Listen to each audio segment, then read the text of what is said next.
So if you could be here around 9, that would be great. Okay? Well, listen here. Hello, and welcome to 90 Day Fiancé K. I'm Mr. O, and today, Miss H and I will be discussing Season 7, Episode 14 of Before the 90 Days. In this episode, some rando in an open relationship propositions Vanja, Niles makes a big decision about the wedding, Tigerlily really doesn't like her modest swimsuits, Joe blows his chance to come clean to Magda, and Loren might ruin everything on a trip to the drag show. We'll be back again next week to talk about episode 15, and we're also back on our other channel, Love After Lockup K, covering the new season of Life After Lockup. Alright, thanks for listening, stay safe, and enjoy. Hello, Mr. O. Hello, Miss H. How are you today? Okay, It's getting late, I know. Oh, it's also late, yes, we haven't crunch time on the recording today, but I'm back at work. So, yeah. Trying to count down those days till Christmas break now, so getting there. It felt like I was on vacation forever, but I swear I only had one extra day than what I usually have. Yeah, I think we talked about this too, about how much now that the light is out, right? It Yes. makes it feel like your evenings are so long because you're like, it's 7 o'clock and you're like, how is it not 10? What is going on? Right. Okay, well, let's hop back into this. So let's start off with a couple we saw a lot of this episode, and that was Joe and Magda. So Joe brings Magda coffee, hoping she's not mad at him anymore, because remember the last episode, he was talking about how he had slept with someone else, but she's still mad. He's trying to keep it light, and Magda wants to take things seriously. She's open to talk about it later. Joe booked a salt mine trip for them, and Magda needs time to get ready. He wants to kiss her, and she just refuses. She's mad that he doesn't have answers about the cheating. She walks ahead of him, but tells us that she will try to have fun. Joe asks if there's a pepper mine, and Magda just rolls her eyes at him. Joe has no idea what a salt mine is. They take a small elevator below Earth, I guess, into the mines, and they check out some salt sculptures and a 700-year-old chapel. The salt mine is not currently being mined, and Joe jokes with Magda about getting married down there, but Magda is not into this at all. Joe wants to clear the air so they can finally enjoy themselves. Joe thought that this would lighten the mood, and it's not really, so he apologizes. Magda says she's scared that he will lie or cheat again. Joe says he only wants to be with her for the rest of his life. She says she doesn't understand how he can't remember anything. She says if he's not having sex frequently, how does he not remember? She tells him that this is the time to be completely truthful. He tells us that there is something more, but he thinks it will cause an even bigger fight. It's been weighing on Joe's mind telling Magda about Jill, his ex, who we met before at the pool, who he still hangs out with. He doesn't tell her about Jill, and he just apologizes again.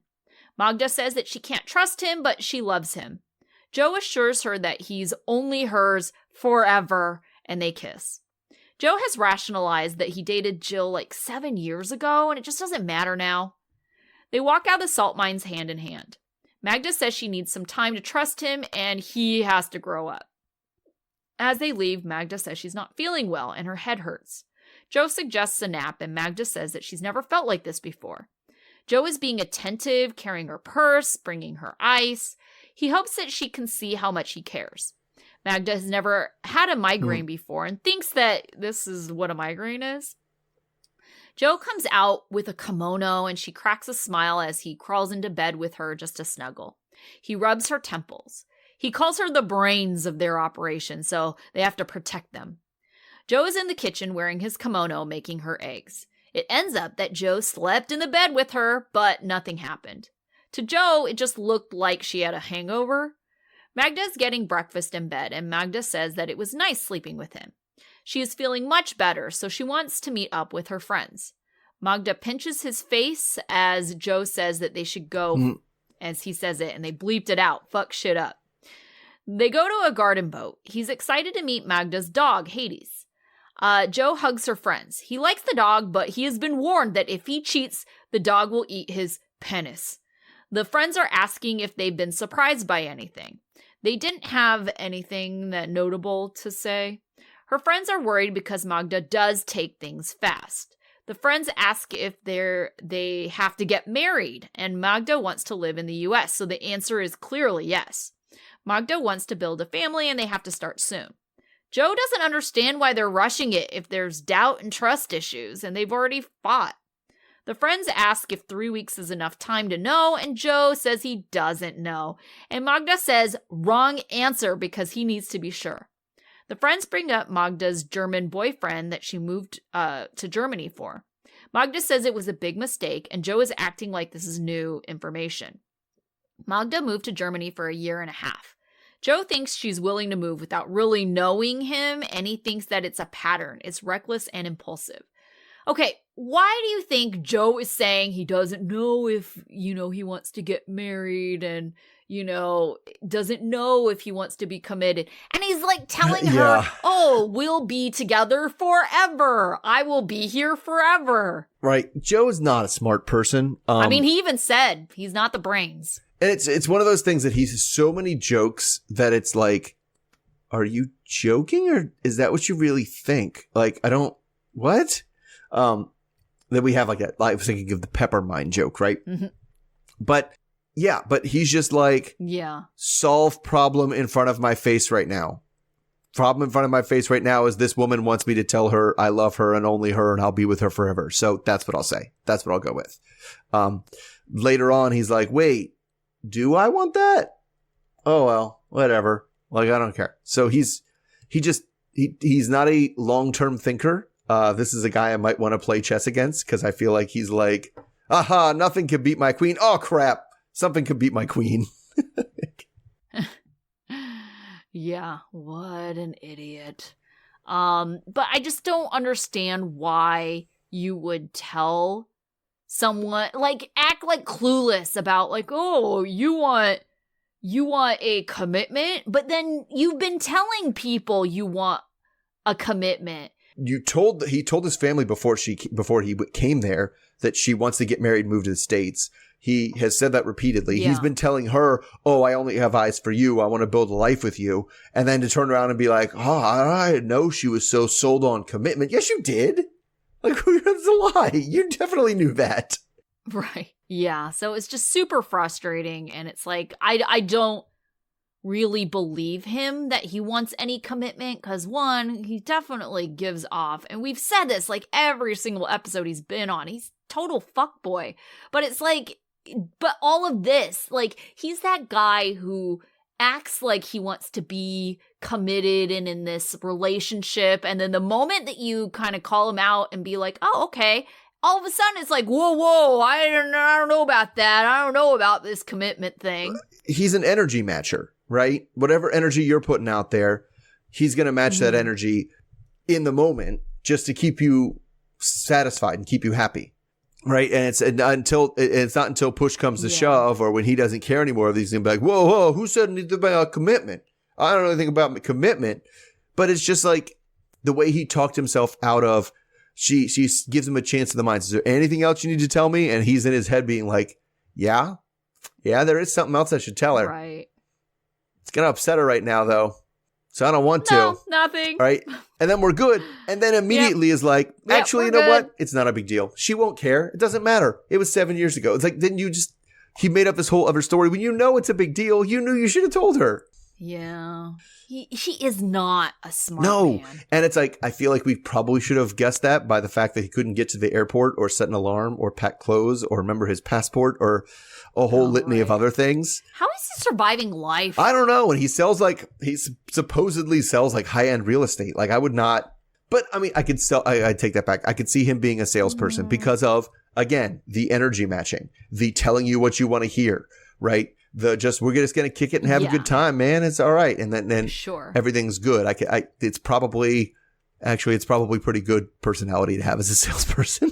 Yeah. All right. So let's move on. Let's talk about Niles and Matilda. That was interesting.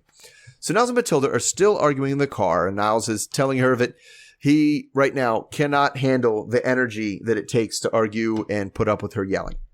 So they get to the hotel, and Niles is still upset that Mr. Ark reprimanded him and demanded that he has to get married on this trip. You can't do the knocking on one time and get married another time. So he tells us he wishes he had handled the pressure a little bit better. They get to the hotel room and sit in silence for a while until Niles says that he very much felt attacked by Mr. Ark, and he may have misdirected his frustration in Matilda's direction.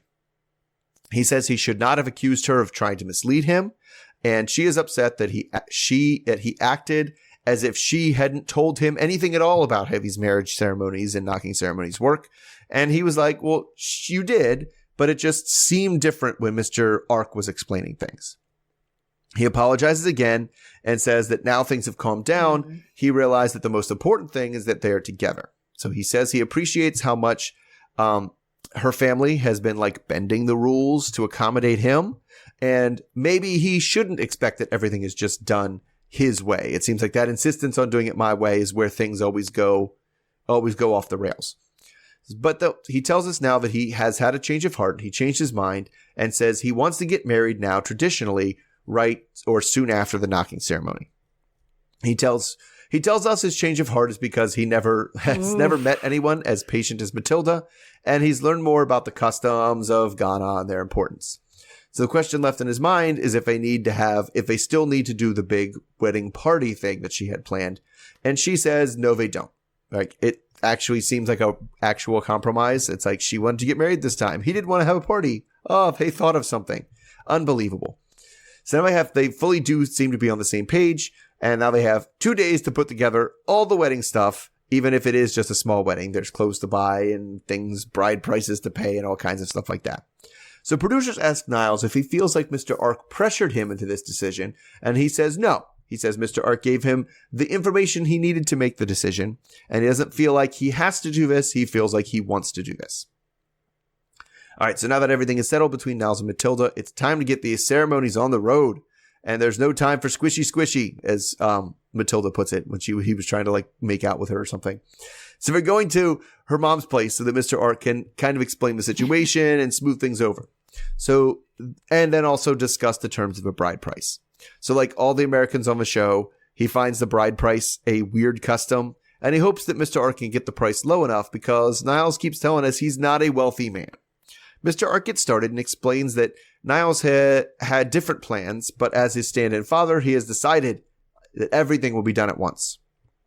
So Matilda's mom has to get one of the uncles on the phone to agree because you have to have like the man of the house to these new wedding plans. He's not there, but they call him on the phone and he agrees. So then the negotiation begins, starting with the bride price. The first question is, all right, so how much schnapps are we going to get? Now, we need schnapps. So they didn't translate much of the negotiation, but it ends up going successfully. They've agreed, although we don't hear immediately how much it is. After the discussion with the family, Mr. Ark pulls Niles aside to talk about what was agreed and what he has to now procure. So Mr. Ark's assistant Dennis walks him through it. There's cloth he has to get, a big bag to hold everything, schnapps, of course, lots of schnapps, clothes for the bride and the groom for him and her to wear, and it's probably going to come out to be about, everything all together is going to be about 4,700 cedis, or what they say in the show is about $400. So that's a little bit higher than Niles was hoping for, given how much he's kind of been already overspending on this trip. Because remember, he bought her that dress because he's like, well, here's my consolation prize for the not having the wedding thing. So the wedding is now set for tomorrow, and they only have one last this afternoon, wherever to get together. Thankfully, Matilda was already planning on having the wedding before he got there, so a lot of these things are already done. So Niles kind of says when he changed his mind, he forgot, like, oh yeah, right, money. I forgot about the money. And I guess he'll have to find out how much money he has when he gets to the ATM. So he goes to the ATM, like off screen, and he withdraws literally his entire bank account, which only comes to 1,300 cedis or $195, notably less than half of what he needs. So that's not even, she says that won't even cover my dress. So now the time for him to come clean about another thing that he has been hiding. So he tells Matilda that he lost his job like day before he came to go to Ghana, which is, I think, the first time we've heard that too. So he said he got a letter the day before that he wasn't working out at the agency he was working at. And then and he had not been paying attention to his balance during the trip. So he was kind of taken by surprise. Matilda understands that, you know, people lose their jobs.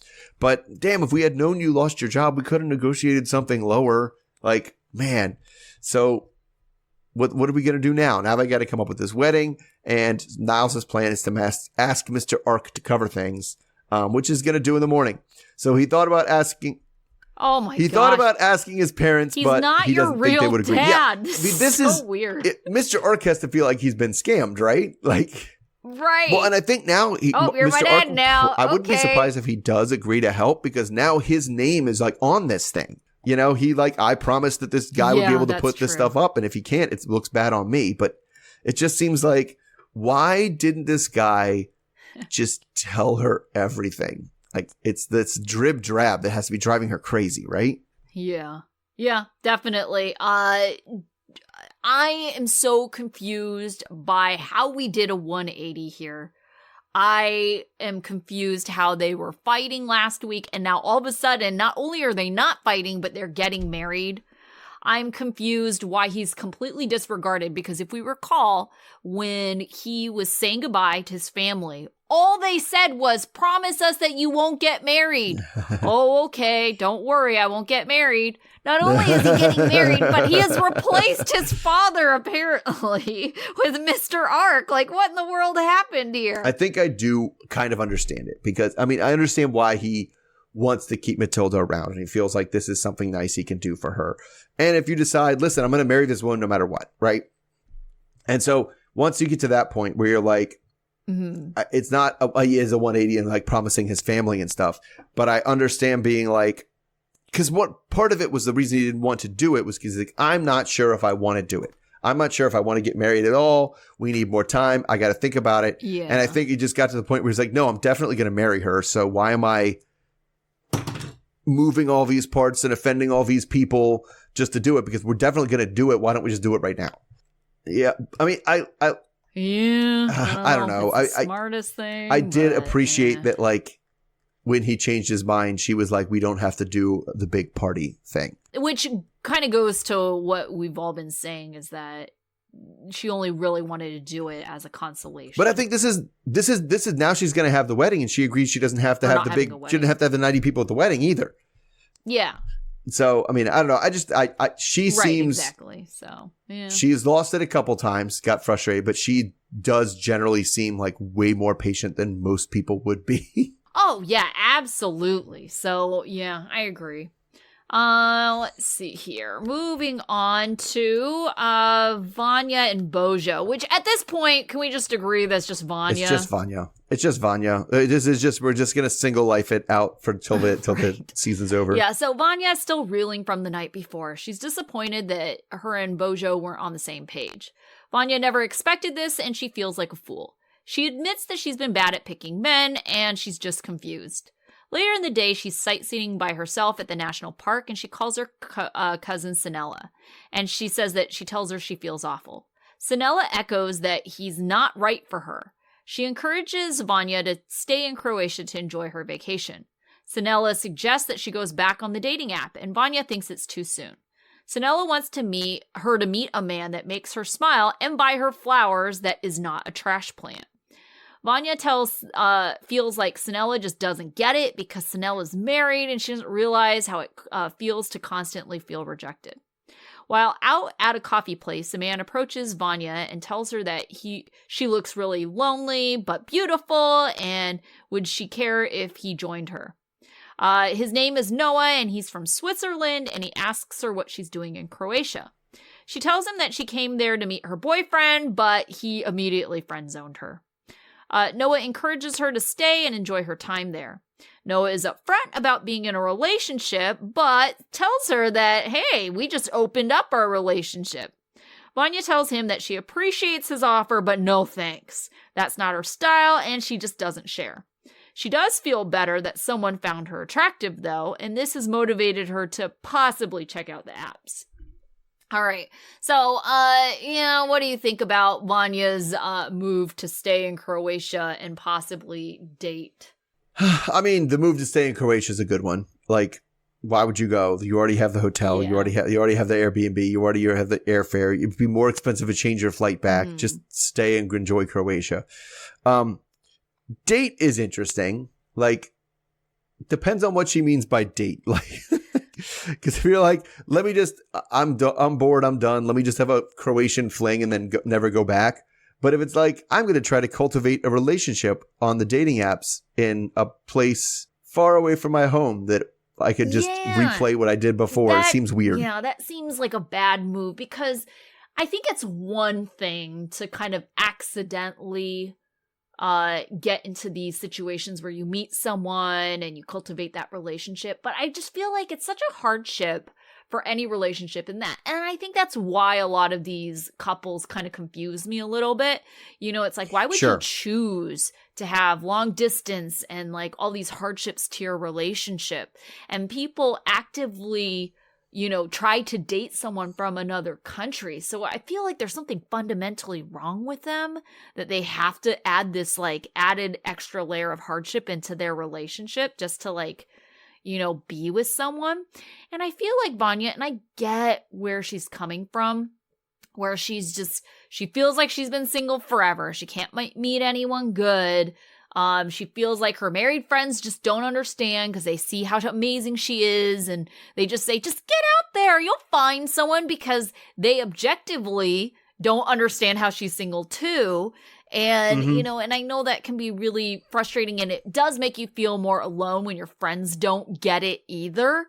But I don't know if just like trying to date some rando, you know, that, like I said, is going to make your relationship a hardship in the first place is really the answer to that either. Yeah. Plus, I mean, you're going to have to, I mean, this is not different when she goes back to Florida. Yeah. But you still are going to, that's a short amount of time to have to weed out all the people that are just like, you know, like this guy. Oh, well, I'm actually in an open relationship, and that guy. He is very clearly a production plant, right? Oh, very clearly the plantiest plant ever. How did he know just come over there? Oh, she's an English speaker, right? Like in a foreign country where, you know, English is not their primary language. That to me was like, okay, right, sure. This guy. I mean, he came in like mic'd up. Yeah. Like, of course, like it was definitely a plant, but I think it's just like certainly a interesting way to demonstrate like, hey man, single life is hard out there, man. People are just out here trying to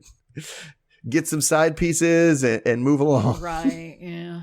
Yeah. It's just, I mean, so we're just definitely getting this is her certain audition for being on Single Life, I suppose, because we got nothing else. Yeah, maybe. We'll see. Yeah. All right. So let's talk. Oh God, Loren and Faith. Every time it's Loren and Faith, I'm just like, oh God, Loren. Oh God. Yeah. All right. So Loren and Faith are back in Manila after visiting her family in Leyte. So they both think it was a successful trip, and they do wish it could have lasted longer. It's Loren's last day on his meds, so he's hoping soon that he and Faith can have a more physical relationship now that he is gonorrhea free. God. So he tells us that he's bummed he has to leave so soon, and then really wants to stress to her, I'm bummed because I don't want to leave you. It's because of you. It's not because of the Philippines. It's because of you. Not the Philippines. Not just because I want to stay here. It's because I love you. Again, he says it like a bunch of times. She tells us that she's starting to let her guard down a little bit and starting to feel the love. Huge mistake. Mm-hmm. Don't do that. The next morning, he knocks on her room with some good news, or I guess it's the next afternoon, whatever. He got back from the clinic and says he is free and clear and he doesn't need any more treatment. So they can leave the STD train in the past and look forward to a future with sexy time. She's like, okay, we should celebrate by going out to have a drink with my friends. And he's hoping that that's going to lead to more afterwards. So Loren puts on his traditional he has like one shirt that he goes out in, and he's wearing it this time. Gosh. It's like very bold and patterny.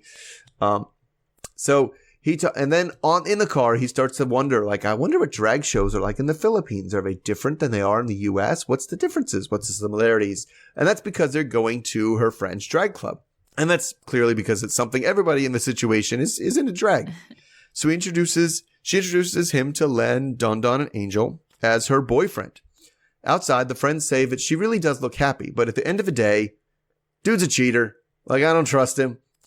So after a few dances with the queens, they all chant and encourage Faith to dance, and she knows how to dance. She gets up on the pole and does her thing, and Loren definitely approves. After she's done, they share their first kiss. A kiss that was video recorded by Faith's friends. It was, I do not want to kiss anybody and have the first time I kiss them be on somebody's cell phone video. That sounds awful. Yeah. They talk a little bit about the show and how that's how Loren's job comes up. He works at the drag theater, which quickly leads to him to talking about how he would rather prefer to marry Faith and stay in the Philippines. The friends are like, okay, but what about like the gonorrhea and the cheating? And he's like, oh, that's different because, I only hooked up with other people when I hadn't met Faith yet. She was just a hope, and now she's real. So definitely have no desire for anybody else anymore. God. They ask, well, how many people did you sleep with during this period of hope? And he's like, 5. Wait, no, 7. Oh my gosh. Which is and everybody's eyes just get really big. They're like, that is a larger number than I anticipated you saying. They seem to think that when he goes back to the U.S., that number is just going to get bigger. So Loren tries to take the blame for everything and assures everyone that he loves Faith and won't cheat on her again because I wouldn't hurt you on purpose. Do you think I would hurt you on purpose? I would never do such a thing. So creepy. So he steps away to go to the bathroom and the friends say, he's a bit crazy. He seems really into you and he's talking about marriage an awful lot for somebody you just met. So Angel tells us in an interview that he's arrogant and talks too much. Don thinks he's trouble. Once he returns, Faith is ready to dip out of there, and she's kind of disappointed that all the friends seem so down on him. But 10 minutes later, we kind of get a title card that friends have came outside, producers are outside, and they pull Faith aside to talk. So they tell her that he was flirting with someone when her back was turned, and they're sorry to be the messengers, but, they saw what they saw. He was flirting with one of the drag queens. Faith said she believes them and goes to get in the car with Loren, feeling stupid and hurt, and, upset that she gave him a second chance. Once they get in the car, she confronts him about it almost immediately. She's like, my friend saw you flirting with someone. He really is like, I don't remember flirting with anybody. What are you talking about? So he says that, and then he kind of pieces it together that like there was a drag queen outside and it sounds like to me they did like the double lip kiss, like the kiss thing on the cheeks. Like he was like, hey, and there was like a kissing or cheek stroking or something. I don't know. But he is just like, that's just what you do with drag queens. What are you talking about? That's how you're supposed to behave. But he also says your friends have never been to a drag show before. That's what you do at a drag show. So they wouldn't even know. So Faith doesn't want to hear it. And he doesn't know why this is all getting blown out of proportion. I didn't even do anything wrong. And now I'm getting in trouble. And this thing's whole going to fall apart because I didn't do anything wrong. So I guess the question is, do you think Loren did anything wrong? Oh, he for sure did something wrong because he even said, like, she said to him, my friend said you were flirting. And at first he was like, no, I wasn't flirting. And then after he said, oh, I was flirting because that's what you're supposed to do. So I was like, if that's what she's upset about, you even admitted you're flirting. So you're like kind of going back and like gaslighting her almost in a way. Like, no, I wasn't. I never said that. And it's like, yes, you did. And it's like, focus on how it doesn't mean anything if that's really your defense. Don't sit there and deny it when you're telling her that that's what you're doing. So, oh my gosh. Yeah. I mean, I could see even kind of more giving him maybe more of a benefit of the doubt than he deserves. Mm-hmm. I could kind of see him thinking so little of it that at first he's like, what are you even talking about? I don't even remember doing that. And then she's like, well, they saw you do this and this. And he was like, oh, that's what you do. Like, that's just how it works. But it also seems like if that's what you do and that's how it works, then why did he only do it when her back was turned? Yeah. Like, why did he only do it when he was behind her? Why didn't he do it when he was in front of her? Yeah, so he does know. Yeah. So, I don't know. This guy is just garbage. No, he is. And he just kind of infuriates me because I know it's a language barrier thing, but he talks to everybody that doesn't speak English like they're 5. Oh, yeah. Right? Me, Faith, have with love. Yes, Faith, love. Love. Love like heart love. And you're like, they're not, they're Filipino. They're not kindergartners. What are you doing? Yeah, she's so much smarter than that dude too. But even how he pronounces things is very weird to me. Like what? I don't know. He just like, I don't know, just how he pronounces things. And maybe this goes to like what you're saying about his broken English, but yeah. It definitely doesn't help that he has this weird like face smile that he makes all the time when he's talking that makes it look like he's just creeping on everybody.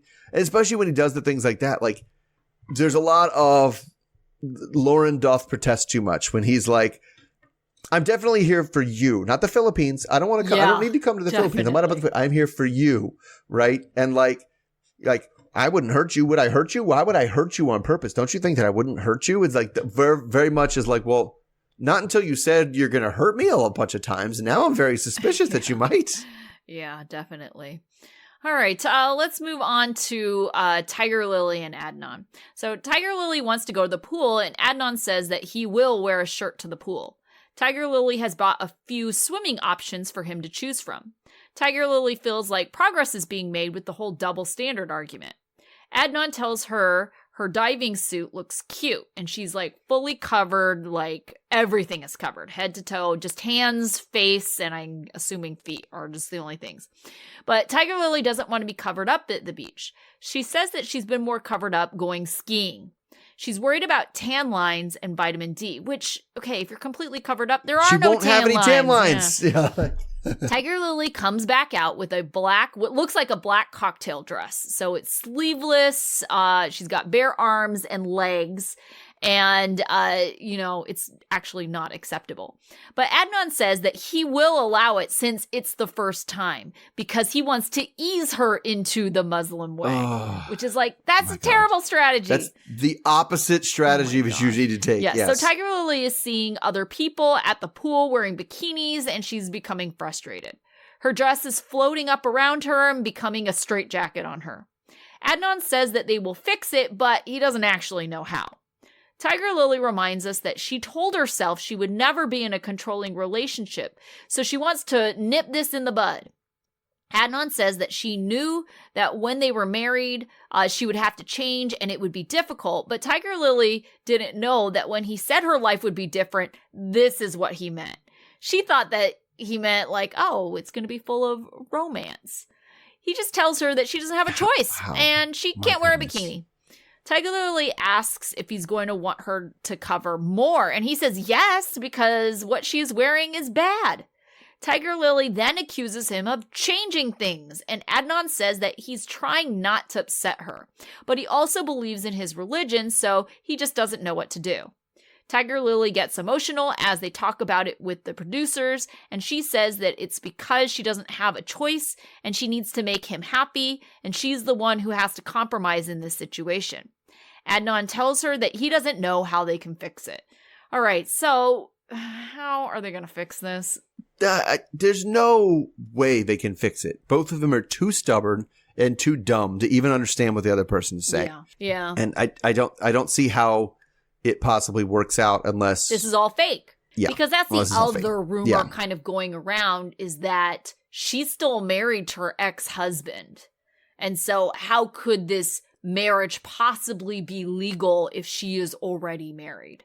Well, it wouldn't be recognized in the U.S. for sure if that was the case. No, and then also, but I feel like, doesn't he end up here or something? So how is that even possible? So. I thought he had been cited here. Yeah, but I mean, he could also be here on a visitor visa, possibly. Could be. It's just, you said what we would get. It's just this whole strategy is backwards from where it should be, right? Because, and that's kind of like his implementation of his strategy is making her more and more confused. Yeah. It's because, I mean, and that's an old teacher trick. You have to be as strict as you're going to be on day one. Yep. You can't get more strict as the year goes on. You have to start strict. Because then it doesn't seem fair. And the students know that. They are like, well, it's not fair. Why is this inconsistent to what you've been doing this so far?